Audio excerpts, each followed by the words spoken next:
الحمد لله العزيز الغفار، والصلاة والسلام على سيد الأبرار، أما بعد، أعوذ بالله السميع العليم من الشيطان الرجيم من همزه ونفخه ونفثه. بسم الله الرحمن الرحيم.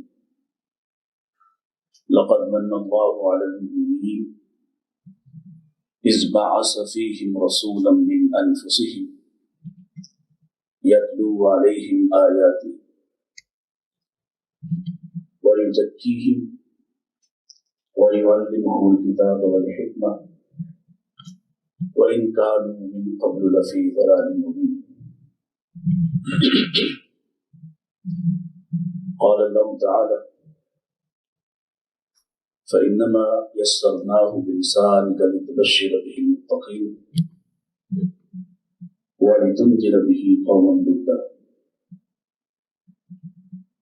قال النبي صلى الله عليه وسلم: إنما بعثت معلما لأتمم حسن الأخلاق.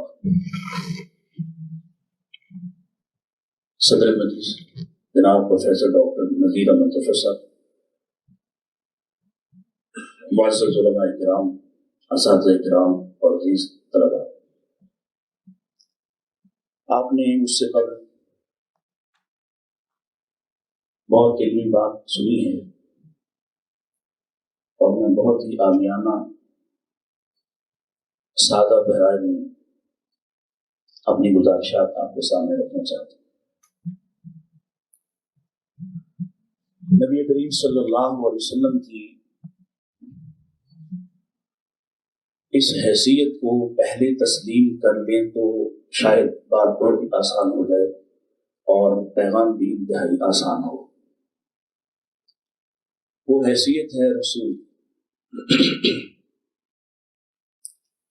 اور اللہ تعالیٰ نے ایک بھی رسول ایسا نہیں بھیجا جس کی اطاعت لازم نہ ہو۔ خود قرآن مجید میں اللہ تعالیٰ نے یہ بات واضح فرمائی: وما ارسلنا من رسول الا لیطاع باذن اللہ۔ ہم جتنے بھی فلسفے بیان کریں اور جتنی بھی بات کریں، جتنا گھمائیں پھرائیں اور جتنی سیرت کا تذکرہ کریں،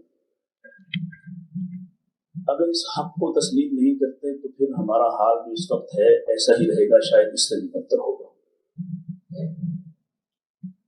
آپ کی حیثیت کو مان لیں، اور حیثیت بڑی واضح ہے۔ آسمان سے ہدایت آئے گی، یہ پہلے دن سے فرما دیا۔ اس ہدایت کو پہنچانے کے لیے جن لوگوں کی ذمہ داری لگائی جائے گی یہ بھی پہلے سے طے تھا، اور اس پیغام کے اتمام کے لیے جس آخری شخصیت کو بھیجا جائے گا یہ بھی طے تھا۔ وہ پیغام ہمارے سامنے ہے، لیکن اس پیغام سے پہلے اس حیثیت کو تسلیم کرنا کہ اس پیغام کو 100% اسی طرح سے مانا جائے گا جیسے یہ نازل ہوا ہے، اور جس پر نازل ہوا ہے اس کی حیثیت کو اس انداز سے ماننا کہ اس کے سامنے آپ سرنڈر کر دیں، مسلم ہو جائیں۔ مسلم ہونا کیا ہے؟ آسان معانی میں مسلم ایسے اونٹ کو کہا جاتا ہے جس کی ناک میں ایک معمولی سی آپ دیکھتے ہیں نکیل ڈالی ہوتی ہے، اور اس نکیل کی وجہ سے وہ اونٹ جتنا بھی طاقتور ہے اس کا مالک اسے بٹھاتا ہے تو بیٹھ جاتا ہے، چلاتا ہے تو چلتا ہے، دوڑاتا ہے تو دوڑتا ہے، اور ذرا سا بھی انکار یا انحراف نہیں کرتا۔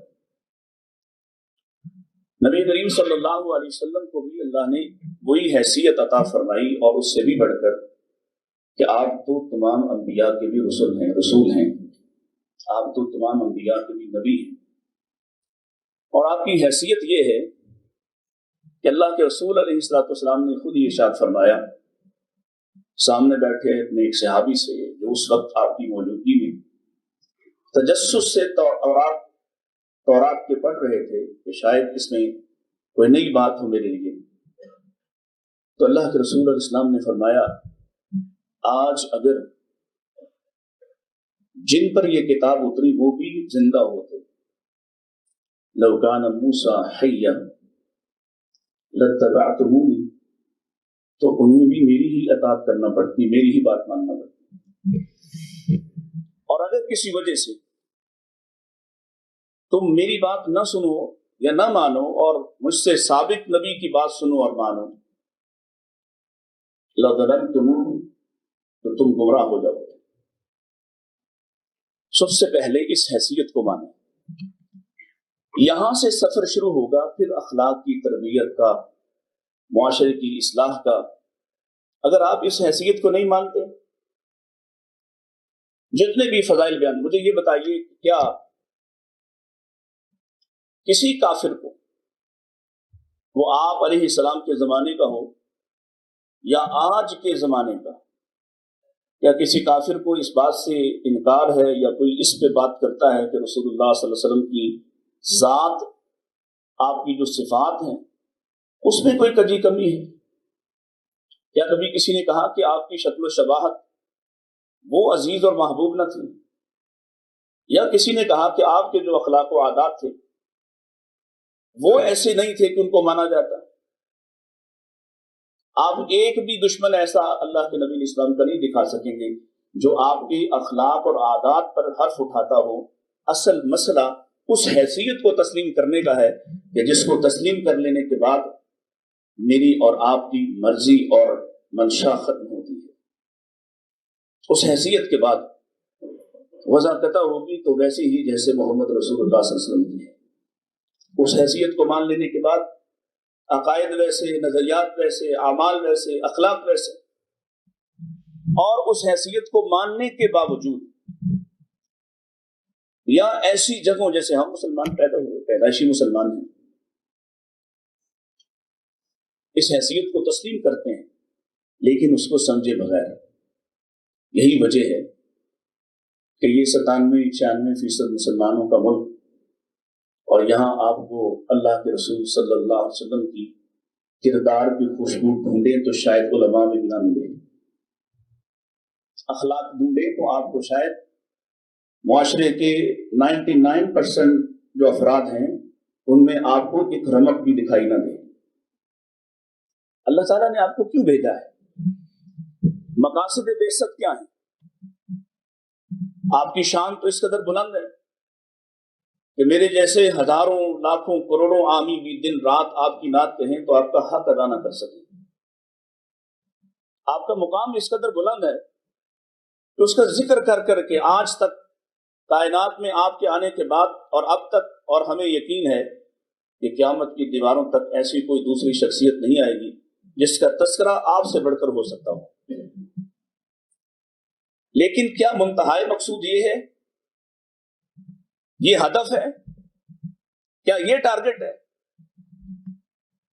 یا آپ کے مقاصد، آپ کے بھیجے جانے کے مقاصد کچھ اور ہیں جن کا ذکر کر کے اللہ اس سے پہلے اپنی ذات کی قسم اٹھا کے فرماتے ہیں من اللہ، اللہ نے احسان فرمایا ہے علی المؤمنین، مومنوں پر۔ کیا احسان ہے؟ وہ احسان اس بعث فیہم کے بعد شروع ہوتا ہے، اور ظاہر ہے تسلیم کیے بغیر ممکن نہیں ہے کہ آپ اس احسان کے لطف کو جان بھی سکیں۔ اس بعث فیہم، اس کے بعد اصل بات شروع ہوتی ہے۔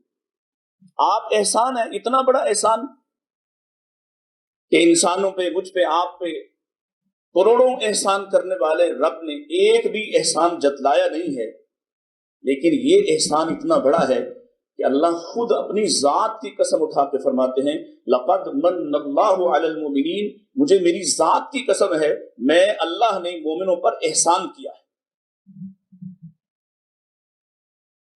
اس میں تین باتیں، تین پیغام آپ کے، یا تین مقاصد آپ کے، یہ نظری ہیں، تھیوریٹیکل ہیں، کہ آپ کو بھیجا گیا ہے کہ آپ اللہ کا پیغام ان تک پہنچا دیں۔ یتلو کا مطلب ہوتا ہے تلاوت کرنا. ہمارے ہاں سمجھا جاتا ہے کہ شاید یہ جو ہم قرآن مجید کی تلاوت کرتے ہیں یا پڑھتے ہیں یہ تلاوت ہے. یہ اصل میں قرات ہے. تلاوت کیا ہے کہ پڑھنے والا خود بھی سمجھے, پڑھنے والا خود بھی اس میدان میں اترے, پڑھنے والا خود بھی جانے اور خود عمل کرنے کے بعد پھر دوسروں کو اس راستے سے گزارے. ایسے اس کی گتھیاں سلجھائے کہ ایک بات بھی کوئی یہ دعویٰ نہ کر سکے کہ مجھے اس کی سمجھ نہیں آئی. اور یہ پیغام اتنا آسان ہے, اتنا آسان. خود اللہ تعالیٰ فرماتے ہیں فَإِنَّمَا يَسَّرْنَاهُ بِلِسَانِكَ, ہم نے آپ کی زبان کے ذریعے سے اس کو آسان کیا ہے. ایک ایک فرد, عام سا فرد, بکریاں چرانے والا, کوئی فلسفی نہیں, عام فرد, اس تک بھی یہ پیغام پہنچا تو اسے سمجھنے میں دقت نہیں ہوئی. اور جس نے مان لیا, جس نے آپ کا کلمہ پڑھ لیا, جو آپ کی نسبت سے جڑ گیا, اس کے بعد اسے یہ سمجھانا نہیں پڑا کہ اللہ کی وحدانیت, اس کی اسماء اور صفات یہ ہیں. وہ سمجھ گیا, اس راز کو پا گیا لمحے کے اندر. ہم کیوں نہیں پا رہے؟ کیونکہ ہم یہ ماننے کو تیار نہیں ہیں کہ کلمہ پڑھنے کے بعد, رسالت کی گواہی دینے کے بعد ہمارا اختیار ختم ہو جاتا ہے. ہم اس اختیار کے لیے اپنی مرضی کرتے ہوئے اس پیغام کو نہ سوچتے ہیں, نہ اس پہ غور و فکر کرتے ہیں جس کی دعوت فکر بار بار قرآن دے رہا ہے اور آپ کا حق بیان کرتا ہے. اللہ کی آیات کو تلاوت کرنا آپ کی ذمہ داری. ایک اور ذمہ داری, یعلمہم الکتاب والحکمہ, ابھی بات ہو رہی ہے کتاب و حکمت کی تعلیم. اس آخری پیغام, اس آخری قانون کو, اس کو حاصل کرنا, اس کو سمجھنا, اور پھر اس پر زندگی گزارنے کے لیے جو حکمت اور دانائی اور دانش چاہیے اس سے گزرنا. اور چوتھا جو شروع میں ہوا, جو پریکٹیکل ہے, کہ ساری باتیں مان لینے کے باوجود بھی آئیڈیل نہیں ہے اگر پریکٹیکل نہیں کرتا. یہ مانتا ہے کہ اللہ کے رسول صلی اللہ علیہ وسلم رسول ہیں اور آپ کی اطاعت لازم ہے. پیغام حق کو جان گیا, تلاوت حق ہوئی تو یہ اس کے راز کو پا گیا ہے. اب اس راز کو پا لینے کے بعد اس دانائی کو, اس حکمت کو بھی جانتا ہے جو زندگی گزارنے کے لیے لازم ہے, جو اللہ کے رسول صلی اللہ علیہ وسلم کی سنت ہے. لیکن اگر اس تزکیہ نفس سے نہیں گزرنا چاہتا, پریکٹیکل نہیں کرنا چاہتا, تو پھر کوئی بات اسے فائدہ نہیں پہنچا سکتی. وہ پریکٹیکل کیا ہے؟ معاشرے کی اصلاح آپ کی ذمہ داری تھی. آپ کے آنے کے مقاصد میں سب سے بڑا مقصد تھا وَيُزَكِّيهِمْ, اور آپ نے کیسے تزکیہ کیا ہے, کیسی تحریک پیدا کی ہے, کیسے لوگوں کے اندر ایک ایسی تبدیلی, جیسے ڈاکٹر مظہر صاحب فرما رہے تھے کہ لوگ ایسے بدل گئے, ایسے ان کے حالات تبدیل ہوئے, ایسے ان کے اخلاق و کردار تبدیل ہوئے. ابھی آپ علیہ الصلوۃ والسلام کی ایسی بے شمار مثال. ایک صحابی آیا اور آ کے کہنے لگا اللہ کے رسول صلی اللہ علیہ وسلم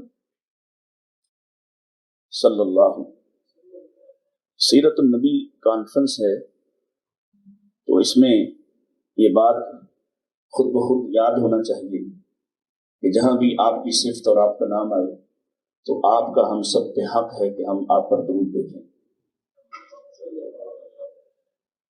آپ کے پاس آیا ہے اور آ کے آپ سے پوچھتا ہے اللہ کے رسول مجھے کوئی نصیحت کر دیں. اسی نہیں یا رسول اللہ. اور پیارے رسول علیہ الصلوۃ والسلام نے اسے صرف ایک نصیحت فرمائی. فرمایا آج کے بعد گالی نہ دینا, گالی نہ دینا. ایک پیغام ہے اور مکمل پیغام ہے معاشرے کی اصلاح کے لیے, تزکیہ نفوس کے لیے. اور وہ صحابی بیان کرتے ہیں اس حدیث کو, ساتھ یہ بھی کہتے ہیں اللہ کی قسم اس کے بعد میں نے کبھی کسی جاندار کو, کسی جانور کو, کسی بکری کو, کسی بے جان چیز کو بھی گالی نہیں دی ہے. کہ اصل مقصود پریکٹیکل ہے. جب آپ اس سے گزریں گے تو پھر وہ معاشرہ پیدا ہوا جس میں آ کے اللہ کے رسول علیہ السلام سے صحابی عرض کرتا ہے طہرنی یا رسول اللہ، اللہ کے رسول مجھے پاک کر دیجیے. حالانکہ اسے پتا تھا کہ اس مطالبے کے بعد میرا کیا حال ہوگا، کتنی بڑی سزا ہے. اور رسول اکرم صلی اللہ علیہ وسلم اسے بار بار موقع دے رہے ہیں کہ یہ چلا جائے اور اللہ سے توبہ طائب ہو جائے، کیونکہ التائب الذنب کمن لا ذنب لہ، اللہ کے رسول نے ہی فرمایا تھا جو آدمی توبہ کرتا ہے ایسے ہو جاتا ہے جیسے اس نے کبھی گناہ کیا ہی نہ ہو.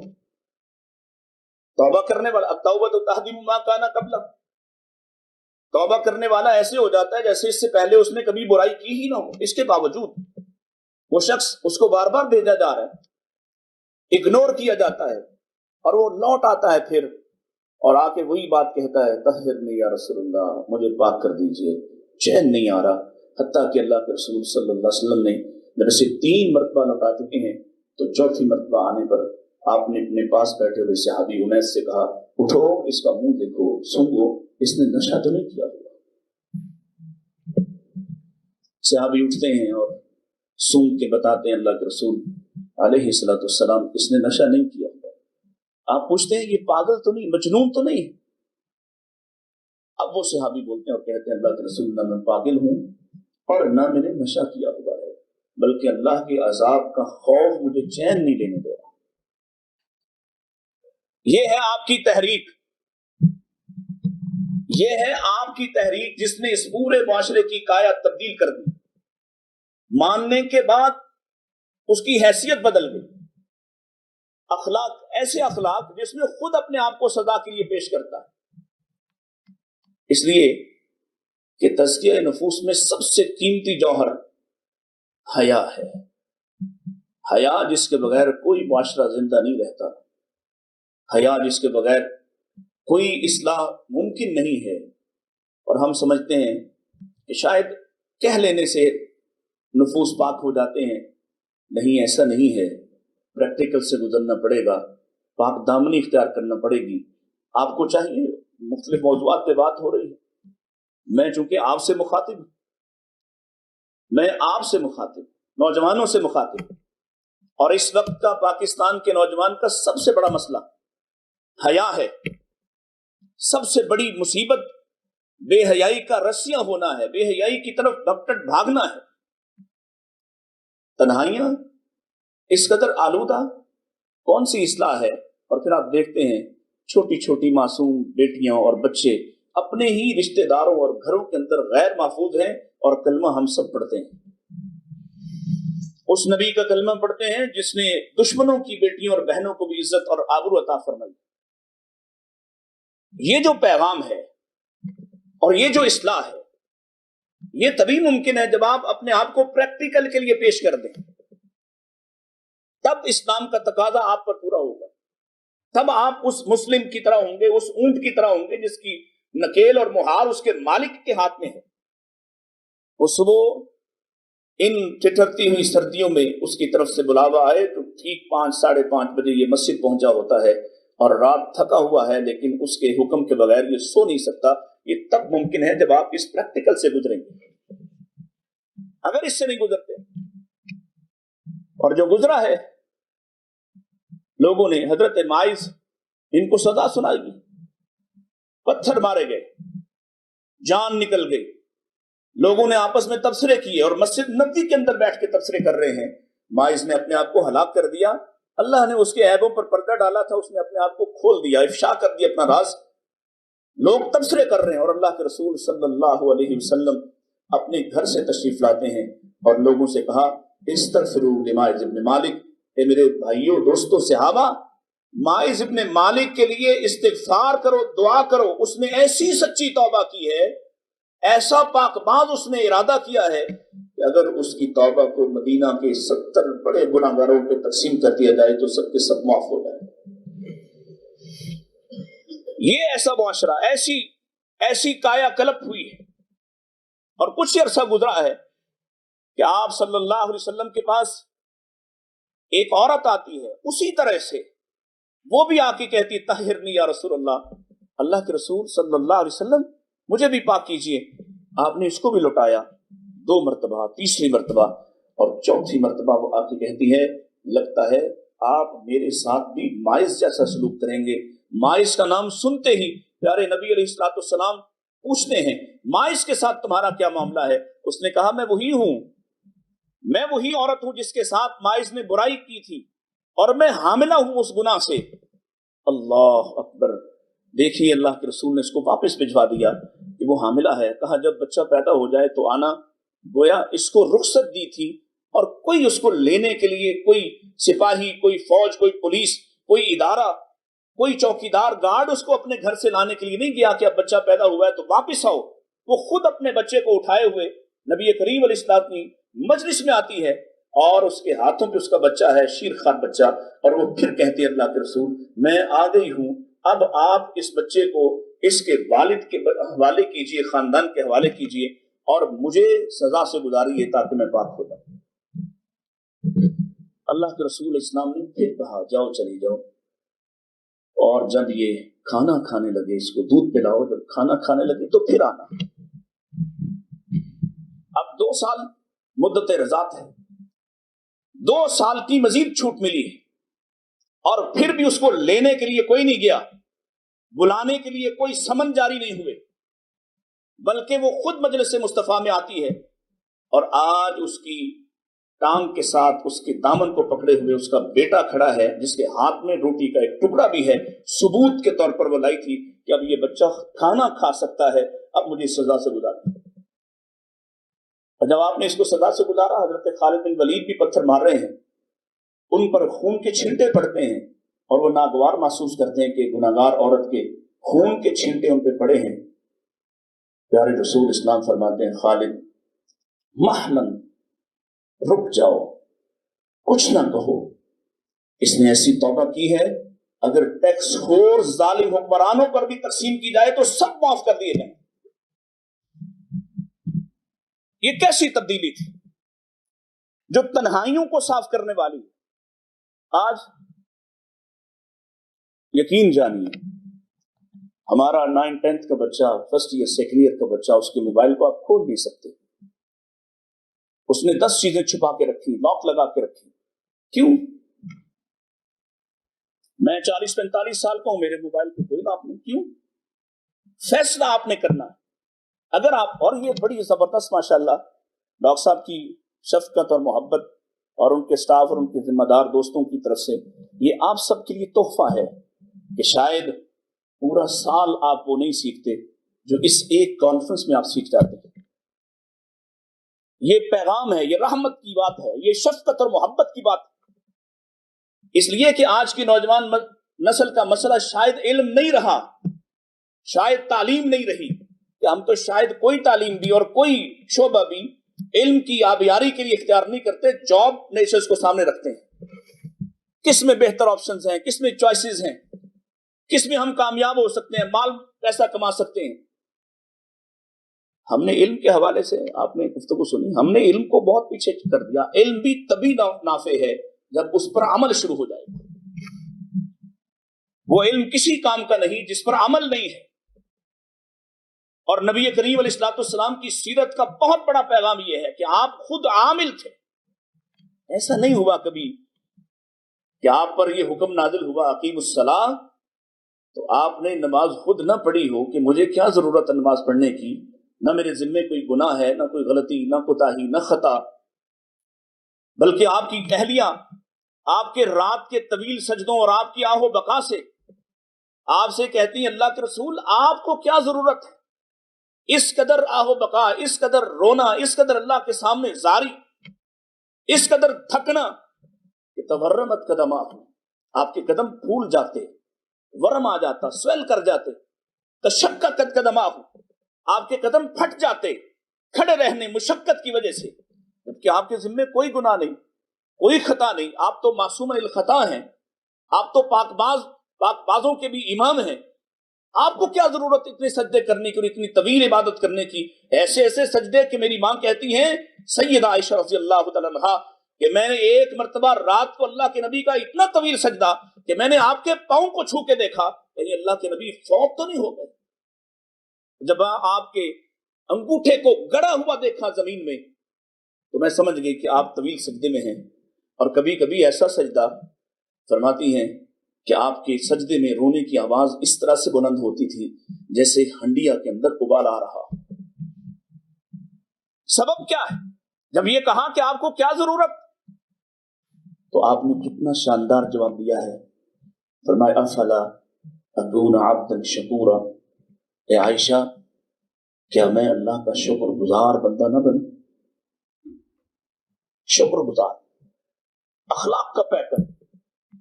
کسی نے گلے میں آ کے چادر ڈال دی، بل دیے، تو لوگوں کو رحمت اور نرمی اور شفقت کی، محبت کی دعوت دینے والے نے یہاں اپنے آپ کو ثابت کیا، اور پوچھا تھا گلا دبانے والے اور پھر بد کلامی کرنے والے، سخت زبان استعمال کرنے والا، جس نے کہا یہ مال مجھے بھی دو، یہ تمہارے باپ کا مال نہیں ہے۔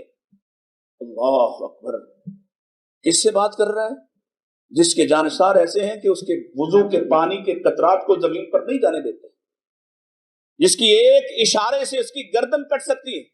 اور آپ نے اس سے پوچھا تمہیں یہ جرت کہاں سے ملی کہ تم میرے ساتھ میری فوج کے درمیان اس طرح کی بدتمیزی کرو؟ اور اس نے کیا کہا تھا؟ میں جانتا ہوں انک لا تکافئ السیئۃ بالسیئۃ، کہ آپ برائی کا بدلہ برائی سے نہیں دیتے۔ سچ بتائیے، ہم سٹیج پہ بیٹھنے والوں اور آپ سننے والوں میں سے کوئی شخص اپنے بارے میں ہاتھ اٹھانے کی ضرورت نہیں ہے۔ کیا کوئی محسوس کرتا ہے کہ مجھ سے میری فیملی، میرا خاندان، میرے بھائی، میرے دوست، میرے رشتہ دار یہ توقع کریں کہ یہ شخص اللہ کے رسول صلی اللہ علیہ وسلم کی سنت کو ماننے والا ہے، اس کے ساتھ ہم سے کوئی غلطی کوتاہی بھی ہوگی تو یہ بدلہ نہیں لے گا؟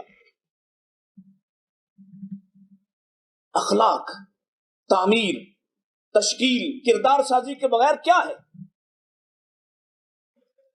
ڈاکٹر مظہر فرید صاحب نے پڑھا وہ شعر، زبان سے کہہ بھی دیا لا الہ تو کیا حاصل، کیا حاصل؟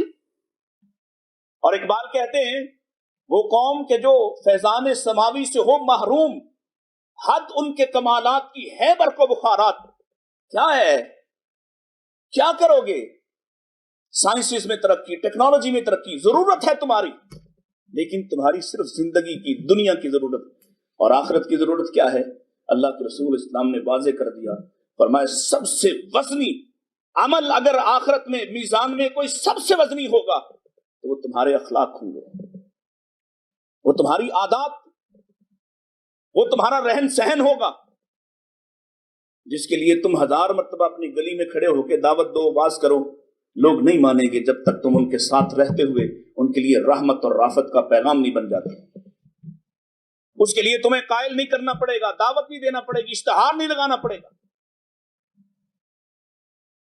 کیا ہم میں سے، مجھ میں اور آپ میں سے کوئی کھڑا ہو سکتا ہے جیسے اللہ کے رسول 40 سال بعد کھڑے ہو گئے پہاڑ پہ اور لوگوں سے پوچھا کہ میرے بارے تمہاری کیا رائے ہے؟ کیا ہم ماننے والوں میں سے کوئی 1 سال بھی اپنے آپ کو پیش کر سکتا ہے؟ اپنے گلی محلے میں اپنے خاندان کے سامنے کھڑے ہو کے یہ کہہ سکتا ہے کہ 1 سال میں مجھے کیسے پایا؟ اگر یہ جرت پیدا نہیں ہو رہی اور یہ اس میزان پہ پورا نہیں اتر رہا تو سوچنا پڑے گا ہم نے آپ کے مقاصد کو سمجھا ہی نہیں ہے، ہم نے آپ کے پیغام کو سمجھا ہی نہیں ہے۔ اور جو میں بات کر رہا تنہائی کی،